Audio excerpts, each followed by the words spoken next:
കുറേ നാളായല്ലേ നമ്മൾ കഥയും പറഞ്ഞിട്ട് നമ്മൾ തമ്മിൽ കണ്ടിട്ട്. അപ്പം കഥ പറയാതിരുന്നതിന് കുറേ നാളായിട്ട് ഗ്യാപ്പ് വന്നതിന് സോറി. രണ്ടാമത് ഞാൻ റീസ്റ്റാർട്ട് ചെയ്യുകയാണ്. എൻ്റെ കൊച്ചു കൂട്ടുകാർക്ക് വേണ്ടിയിട്ടാണ് ഞാനിത് റീസ്റ്റാർട്ട് ചെയ്യുന്നത്. എൻ്റെ അടുത്ത് എപ്പോഴും കുറേ ആൾക്കാരുണ്ട് വിളിച്ചിട്ടുണ്ട്, പറയാം എന്താ ദീപ ചേച്ചി കഥ നിർത്തിയത്, റീസ്റ്റാർട്ട് ചെയ്യും. ഞാൻ പറഞ്ഞു ഓക്കെ, അങ്ങനെ റീസ്റ്റാർട്ട് ചെയ്യുവാണ്. അതുപോലെ തന്നെ ഒരു കാര്യം കൊണ്ട് ഞാൻ പറയട്ടെ, എൻ്റെ കഥകൾ കുറച്ച് നീണ്ടു പോകുന്നു എന്നൊരു പരാതി പലരും എന്നോട് പറയാറുണ്ട്. അപ്പോൾ അത്രയും വലിയ വീഡിയോസ് കാണാനുള്ളൊരു ക്ഷമ പൊതുവേ നമ്മുടെ ഈ കാലഘട്ടത്തിൽ ആൾക്കാർക്ക് കുറവാണല്ലോ, സമയമില്ലായ്മ ഉണ്ട്. പക്ഷേ എനിക്ക് കഥ ചുരുക്കി പറഞ്ഞു കഴിഞ്ഞാൽ അതിൻ്റെ രസം പോകും. അതുകൊണ്ട് ഞാൻ പറയുന്ന കഥകൾ കുറച്ച് നീണ്ടു പോകാറുണ്ട്. നിങ്ങൾ പതുക്കെ പതുക്കെ സ്പ്ലിറ്റ് ചെയ്ത് പയ്യെ പയ്യെ കണ്ടാൽ മതി, സമയമെടുത്ത്. ഓക്കെ, ചുരുക്കി പറഞ്ഞാൽ അതിൻ്റെ പല സാധനങ്ങളും മിസ്സായി പോകും, അതുകൊണ്ടാണ് കേട്ടോ. അപ്പോൾ ഇന്നത്തെ കഥ എന്തെന്നറിയോ, ഒരു ബോട്ട് ജെട്ടി വിസിറ്റ്, അതിൻ്റെ കഥയാണ്. സാഹസികമായി ബോട്ട് ജെട്ടി വിസിറ്റ് ചെയ്തതിൻ്റെ കഥയാണ്. എനിക്കൊരു 8-9 വയസ്സ് പ്രായം ആണ് എൻ്റെ ഓർമ്മയിലുള്ളത്. ചേച്ചി എന്നെക്കാട് 2 വയസ്സും കൂടെ മൂത്തത്. ഒരു പ്രാവശ്യം പപ്പ ഞങ്ങളെയും കൊണ്ട് ബോട്ട് ജെട്ടി പോയി. പപ്പയുടെ ഏതോ ക്ലയൻറ്റിനെ കാണാൻ, പപ്പ അഡ്വക്കേറ്റാണ്, ക്ലയൻറ്റിനെ കാണാൻ പോയത്. അപ്പോൾ ബോട്ട് ജെട്ടിയുടെ അടുത്ത് കാറ് നിർത്തിയിട്ട് പപ്പ പോയി അങ്ങോട്ട് ഇറങ്ങി. മക്കളിവിടെ ഇരുന്നോ, ഗ്ലാസ് കുറച്ച് താഴ്ത്തിയിട്ട്. അപ്പം ഞങ്ങൾ അതിനകത്തിരുന്ന് മെക്കാനിസമൊക്കെ കാണുകയില്ല, ഗ്ലാസ് ഫുള്ളായിട്ട് താഴ്ത്തി ഇറങ്ങിപ്പോകത്തില്ല. പക്ഷേ പപ്പ ഇറങ്ങരുതെന്ന് പറഞ്ഞതുകൊണ്ട് ഇറങ്ങിയൊന്നും പോകില്ല. പക്ഷേ ഗ്ലാസ്സൊക്കെ താഴ്ത്തി തലയൊക്കെ വെളിയിലിട്ടൊക്കെ ഇങ്ങനെ ഞങ്ങൾ നോക്കിക്കൊണ്ട് നിൽക്കുമ്പോഴുണ്ട് ഒരു ബോട്ട് ഒരു ഫിഷിംഗ് ബോട്ട് വന്ന് അവിടെ നിർത്തിയിട്ട് അതിൽ നിന്ന് കൊട്ടകളിൽ ഇങ്ങനെ കുറേ നിറയെ മീനുകൾ ഇങ്ങനെ പുറത്തോട്ടെടുക്കുന്ന ചെറിയ വള്ളങ്ങളിലേക്ക് കയറ്റുന്നു. ആൾക്കാർ അന്ന് സൈക്കിളിലൊക്കെ വെച്ച് കൊണ്ടുവന്ന് തലയിൽ ചുമന്ന് കൊണ്ടുപോകുന്നു. അങ്ങനെ പല കാഴ്ചകൾ കാണുന്നു. അപ്പം ഞങ്ങൾക്ക് ഇതൊക്കെ വിശദമായിട്ടൊന്ന് കാണാനുള്ള ആഗ്രഹം മനസ്സിലിങ്ങനെ ഉടലെടുത്ത്.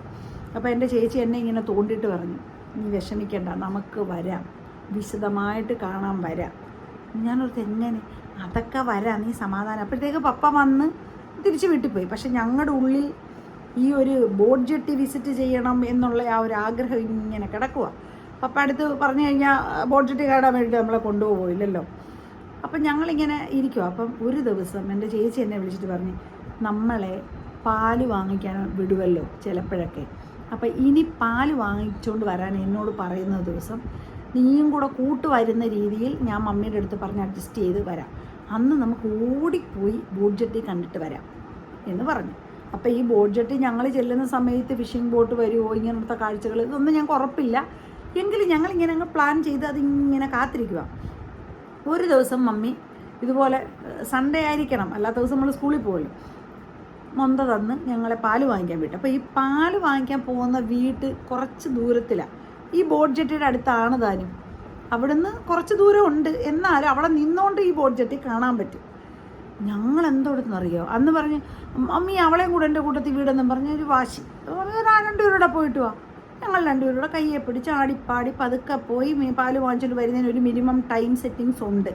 അന്ന് ഞങ്ങൾ എന്ത് ചെയ്യുന്നറിയോ, ഇറങ്ങുന്നതിന് മുമ്പ് ഞാൻ പൊന്നക്കേന്ന് വിളിക്കും. പൊന്നക്ക എന്നോട് പറഞ്ഞ്, ഇന്ന് നമ്മൾ സ്പീഡിൽ ഇവിടുന്ന് ഒരു ഒറ്റ ഓട്ടത്തിന് നമ്മൾ പാല് വീട്ടിൽ ചെല്ലുന്നു, മൊന്ത അവിടെ കൊടുത്തിട്ട് നമ്മൾ ബോട്ട് ജെട്ടി ചെല്ലുന്നു, തിരിച്ച് വന്നിട്ട് വേഗം നമ്മൾ പാല് മേടിച്ചുകൊണ്ട് വീട്ടിൽ വരും. അപ്പോൾ ആ ടൈം നമ്മൾ സേവ് ചെയ്യുന്ന സമയത്താണ് നമുക്ക് ബോട്ട് ജെട്ടി കാണേണ്ടത്.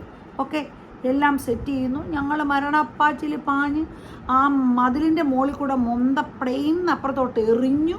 അവിടുന്ന് നോടി ഞങ്ങൾ ബോട്ട് ജെട്ടി ചെന്ന്. ഞങ്ങളുടെ ഭാഗ്യം ആലോചിച്ചോണം, ഞങ്ങൾ ചെന്നപ്പം ഒരു ബോട്ട് വന്ന് മീനിറക്കുന്ന സീനാണ്. ഞങ്ങൾ വിരകി അതിൻ്റെ ഇടയിൽ കൂടെയൊക്കെ അങ്ങ് കയറി അതെല്ലാം വിശദമായിട്ട് ഇങ്ങനെ കണ്ട് ആസ്വദിച്ച് നിൽക്കുക. അപ്പോൾ 2 പീക്കിരികൾ അതിൻ്റെ ഇടയിൽ കൂടെ വരെ ആരും ശ്രദ്ധിക്കുന്നുണ്ടോ ഇല്ലെന്ന് ഞങ്ങൾ ശ്രദ്ധിക്കുന്നില്ല, അത്രേ ഉള്ളൂ കാര്യം. ഞങ്ങളതൊന്നും ശ്രദ്ധിക്കുന്നു. ഞങ്ങൾ കാഴ്ചകളൊക്കെ കണ്ട് തൃപ്തരായിട്ട് ബോട്ട് ജെട്ടി. അപ്പം മോളെ എന്നൊരു വിളി. ഞങ്ങൾ തിരിഞ്ഞു നോക്കുമ്പം അതിനകത്തുനിന്ന് ഒരു അങ്കിള് വന്നിട്ട് 2 കവറ് നിറയെ മീൻ. അതായിരുന്നു പപ്പയുടെ ക്ലയൻറ്റ്. ഇത് നമ്മൾക്കറിയത്തില്ല, നമ്മളെ അദ്ദേഹത്തിനറിയാം, അദ്ദേഹത്തിനെ നമുക്കറിഞ്ഞുകൂടാ, അതാണ് അവസ്ഥ. 2 കവറ് നിറയെ മീൻ എടുത്ത് തന്നു. വീട്ടിൽ കൊണ്ട് മമ്മിയുടെ കൊടുക്ക്, പൊരിച്ച് തരാൻ പറയുന്നൊക്കെ പറഞ്ഞ് തന്നു. നമ്മൾ എന്ത് ചെയ്യും? വേണ്ടാന്ന് പറയുമോ? പറയാൻ പറ്റുമോ? മിണ്ടാതെ അതിങ്ങനെ വാങ്ങിച്ചിട്ട് പതുക്കെ ഇങ്ങനെ വിഷണ്ണരായിട്ടാണ് നടന്നു പോകുന്നത്. അപ്പോൾ തിരിച്ച് നടക്കുന്ന എന്നോട് വേഗം നടന്നു. ഞാൻ പറഞ്ഞു മീനെന്തോ കൊടുക്കും, അത് നീ അവിടെ നില്ല്, ഞാനിപ്പോൾ ഒരു വഴി കാണിച്ചു തരാം എന്നും പറഞ്ഞുകൊണ്ട് എൻ്റെ ചേച്ചി എന്തോ എടുത്ത് ഇങ്ങനെ വിരലിട്ട് അതിൻ്റെ അടിയിൽ ഒരു ദ്വാരം ഉണ്ടാക്കി. രണ്ടുപേരുടെയും കവറിൻ്റെ അടിയിൽ ദ്വാരം ഉണ്ടാക്കി ഇതും പിടിച്ചുകൊണ്ട് നടന്നു പോവുക. അപ്പോൾ ഈ മീൻ ഇങ്ങനെ കുറച്ച് താഴെ പോകുന്നുണ്ട്. എന്ത് മീനാണ് എനിക്ക് ഓർമ്മയില്ല, താഴെ പോകുന്നുണ്ട്. അപ്പം റോഡിൽ പോകുന്നവരൊക്കെ പറയുന്നു, കുഞ്ഞുങ്ങളതേ മീനെല്ലാം റോഡിൽ പോകുന്നു, നിങ്ങൾ ശ്രദ്ധിക്കുന്നില്ലയോ എന്നൊക്കെ പറയുന്നുണ്ട്. ഇത് ഞങ്ങളല്ല എന്നുള്ള ഭാവത്തിൽ, നിങ്ങൾക്ക് എന്ത് വേണം, ഞങ്ങളുടെ മീനല്ലേ പോകുന്നതെന്നൊക്കെ ഉള്ള ഭാവത്തിൽ, ഞങ്ങളിതൊന്നും കേൾക്കാത്ത ഭാവത്തിൽ നടന്ന് റോഡിൽ കൂടെ മീനെല്ലാം കളഞ്ഞ് കുറച്ച് ദൂരമായപ്പോൾ കവറും കളഞ്ഞിട്ട് ഞങ്ങൾ ഓടി ആ വീട്ടിൽ ചെല്ലുമ്പോഴത്തേക്കും ആ വീട്ടിൽ ആൻറ്റി ചോദിച്ചത് എന്തുവാ നിങ്ങൾ ഈ മൊന്തയൊക്കെ വലിച്ചെറിഞ്ഞിട്ട് എവിടെ പോയതാ? ഞങ്ങൾ പറഞ്ഞേ ഞങ്ങൾ അപ്പുറത്തോട്ടങ്ങ് പോയതാ.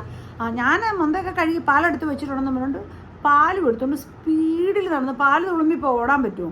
വീട്ടിൽ നടന്ന് ഒന്നും സംഭവിക്കാത്ത പോലെ വളരെ സ്വാഭാവികമായിട്ടുള്ള അഭിനയത്തോടു കൂടി പാല് കൊണ്ട് മമ്മയുടെയിൽ കൊടുക്കുന്നു. വിജയകരമായി ഇതെല്ലാം പൂർത്തിയാക്കിയതിൻ്റെ സംതൃപ്തിയിൽ ഞങ്ങളിങ്ങനെ ജീവിക്കുന്നു. ഒരാഴ്ച കഴിഞ്ഞപ്പോൾ ഈ ക്ലയൻറ്റ് അപ്രതീക്ഷിതമായി ഇടുത്തി പോലെ പപ്പായെ കാണാൻ വീട്ടിൽ വരുന്നു. വീട്ടിൽ വന്ന് സാറേ എന്നൊക്കെ പറഞ്ഞ് സംസാരിച്ച്, മക്കളുടെ കയ്യിൽ ഞാൻ മീൻ കൊടുത്ത് വിട്ടായിരുന്നു, രണ്ടുപേരും കൂടെ അവിടെ വന്നപ്പോഴേ എന്നൊക്കെ പറഞ്ഞ് പപ്പ ഇങ്ങനെ എന്താ അതെനിക്ക് ഓർമ്മയില്ല, അത് എങ്ങനെയോ ഈ പുള്ളി പോയി കഴിയുമ്പോൾ ഈ പുള്ളി ഇത് പറയുന്നത് ഞങ്ങൾ കേട്ടു. അപ്പം ഞങ്ങൾക്ക് രണ്ടുപേർക്കും ആത്മഹത്യ ചെയ്താൽ കൊള്ളാവുന്നുണ്ട്. കാരണം ഇതിൻ്റെ ഈ ക്ലയൻറ്റ് പോയി കഴിയുമ്പോഴുള്ള സീനിനെ ഫേസ് ചെയ്യാനുള്ള ധൈര്യമില്ല. അന്ന് ഇപ്പോഴത്തെ പോലൊന്നല്ല, നമ്മളെ അങ്ങ് പെറുക്കി എടുത്തിട്ട് അങ്ങ് അടിക്കും. വടിയൊക്കെ വെട്ടിക്കൊണ്ട് വന്ന് നമ്മുടെ മുന്നിൽ വെച്ച് ഇങ്ങനെ ചീകി ഒരുക്കി മെൻ്റൽ ടോർച്ചറാണ് ആദ്യം. അത് കഴിഞ്ഞിട്ട് മുറ്റത്ത് വട്ടം വരയ്ക്കുന്നു, അതിനകത്ത് കയറ്റി കൈ കെട്ടി നിർത്തുന്നു. ഇങ്ങനത്തെ ഒരുപാട് കലാപരിപാടികളുള്ള കാലഘട്ടമാണ്. ഇതൊക്കെ ചെയ്യുമല്ലോ. അപ്പോൾ ഇതൊക്കെ നമ്മൾ ഓർക്കുമ്പോൾ ഇനി ജീവിച്ചിരിക്കേണ്ടെന്ന് തന്നെ നമുക്ക് തോന്നും. അമാതിരിയുള്ള കാര്യങ്ങളാണ്. അങ്ങനെ ഈ ക്ലയൻറ്റ് പോയി കഴിഞ്ഞപ്പോഴത്തേക്കും ഞങ്ങൾ ഭയങ്കര തകൃതി, കളിക്ക് സ്പീഡ് കൂടി, ഞങ്ങളൊന്നും ഭൂമിയിൽ നടക്കുന്ന ഒന്നും അറിയാത്ത അത്ര ഇൻവോൾവ് ചെയ്ത് രണ്ടുപേരും കളിക്കുക. അപ്പം മമ്മി പതുക്കെ പുറകിൽ കൂടെ വന്നേച്ച് ഹലോ രണ്ടുപേരെയും വിളിച്ച്, രണ്ടുപേരും ശ്രദ്ധിക്കുന്നില്ല. പിന്നെ മമ്മി ഡീ, അപ്പം പിന്നെയും ശ്രദ്ധിക്കുന്നില്ല. പൊന്നുമോളെ, അപ്പോൾ അത്രയും കടുത്ത് കഴിയുമ്പോൾ പിന്നെ ശ്രദ്ധിക്കാതിരിക്കാൻ പറ്റത്തില്ല, നമുക്ക് കാര്യം അറിയാം. എഴുന്നേൽപ്പിച്ച് ചോദ്യം ചെയ്ത് കുറേ അടിയും തന്ന്, അച്ഛനെ അമ്മയും പറ്റിച്ച് കള്ളം ചെയ്യാനൊക്കെ പഠിച്ചോ, എന്നിട്ട് ആ മീൻ എന്തിയെ, അപ്പോൾ അത്രയും കള്ളം ചെയ്യാനൊക്കെ അറിയാവോ? ഇങ്ങനെ മമ്മിക്കാണെങ്കിൽ ഇമോഷണലി നമ്മളെ ഇതാക്കാനൊക്കെ തകർക്കാൻ ഭയങ്കരമായിട്ട് അറിയാം. മമ്മിക്ക് കലാകാരിയാണ്. മമ്മി ഇങ്ങനെ കരഞ്ഞ് എൻ്റെ മക്കൾ എന്നോട് കള്ളം പറയുന്നു, എന്നോട് വഞ്ചനാപരമായി പെരുമാറുന്നു എന്നൊക്കെ ഉള്ള അർത്ഥം വരുന്ന രീതിയിൽ മമ്മി ഇങ്ങനെ ഹൃദയം തകർന്നൊക്കെ കരയും. നമ്മളപ്പോഴത്തേക്ക് എന്തോ പറഞ്ഞു, ഇൻ്റർനാഷണൽ ക്രൈം ചെയ്ത കുറ്റവാളികളെ പോലെ നമ്മുടെ ഹൃദയം അങ്ങ് തകരുക. എന്നിട്ട് മമ്മി എടുത്ത് ചെന്ന് മമ്മി കണ്ട് ഉമ്മയൊക്കെ കൊടുത്ത് സോപ്പിട്ട് ഇനി ഒരിക്കലും ഞങ്ങൾ മമ്മിയെ വഞ്ചിക്കത്തില്ലെന്നൊക്കെ പ്രോമിസ് ചെയ്ത്, പിന്നെ കുറച്ചു നേരം കഴിയുമ്പോഴാണ് മമ്മി പിന്നെ നോർമലായിട്ട് നമ്മളോട് ബിഹേവ് ചെയ്യത്തുള്ളൂ. ഇതൊക്കെ ഒരു പേരൻറ്റിങ്ങിൻ്റെ ഭാഗമാണ്, അത് വേറെ കാര്യം. നമുക്ക് അന്നതൊന്നും അറിയത്തില്ലല്ലോ. അങ്ങനെ മമ്മിയോട് തെറ്റ് ചെയ്യാതിരിക്കാൻ, നല്ലവരായിട്ട് ജീവിക്കണമെന്നുള്ള പാഠമൊക്കെ ഉൾക്കൊണ്ട് നമ്മളങ്ങനെ ആ ബോട്ട് ജെട്ടി വിസിറ്റ് ഭയങ്കര ദുരന്തത്തിൽ കലാശിച്ച്. പക്ഷേ ഇതെല്ലാം കഴിഞ്ഞ് ഇതെല്ലാം ഡ്രാമ മമ്മി ഇങ്ങനെയൊക്കെ പറഞ്ഞ് ഞങ്ങളുടെ മമ്മിയുടെ മുന്നിൽ ഡ്രാമയൊക്കെ കളിച്ച് ഇപ്പുറത്ത് വന്നു കഴിഞ്ഞിട്ട് അക്ക എന്നെ വിളിച്ചിട്ട് പറയുക, നീ അങ്ങനെ വിഷമിക്കുമൊന്നും വേണ്ട, നമ്മൾ ബോട്ട് ജെട്ടി കണ്ട് കഴിഞ്ഞിട്ടല്ലേ ഇതൊക്കെ, നമ്മൾ കണ്ടില്ലേ, അത് മതി, അതോർത്തങ്ങ് സന്തോഷിക്കുക, വിഷമിക്കൊന്നും വേണ്ട. അപ്പം അക്കടെ ആ ഒരു സപ്പോർട്ടുണ്ടല്ലോ, ഇമോഷണലി എന്നെ അത് ഹാപ്പി ആക്കുന്ന ഒരു നിമിഷം, അതൊക്കെ ഉണ്ടല്ലോ. അതൊക്കെ എന്തോ പറയുന്നത്, നമ്മുടെ ജീവിതത്തിലെ പ്രഷ്യസ് ആയിട്ടുള്ള നിമിഷങ്ങളാണ് അതൊക്കെ.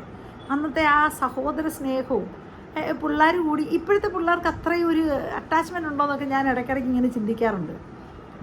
അങ്ങനെ എൻ്റെ ജീവിതത്തിൽ ഞാൻ ആദ്യമായിട്ടൊരു ബോട്ട് ജെട്ടി വിസിറ്റ് ചെയ്ത കഥ. ഇനി ബാക്കി നിങ്ങൾ കമൻ്റായിട്ട് പറ, നിങ്ങൾക്കും ഇതുപോലൊക്കെയുള്ള കാര്യങ്ങൾ കാണുമല്ലോ, അതൊക്കെ എന്നോട് ഷെയർ ചെയ്താൽ മതി, ഞാൻ കഥയായിട്ട് തന്നെ പറയാം. ഓക്കെ, അപ്പോൾ കമൻസൊക്കെ ഇടുക, ഷെയർ ചെയ്യുക, ലൈക്ക് ചെയ്യുക. Okay, by.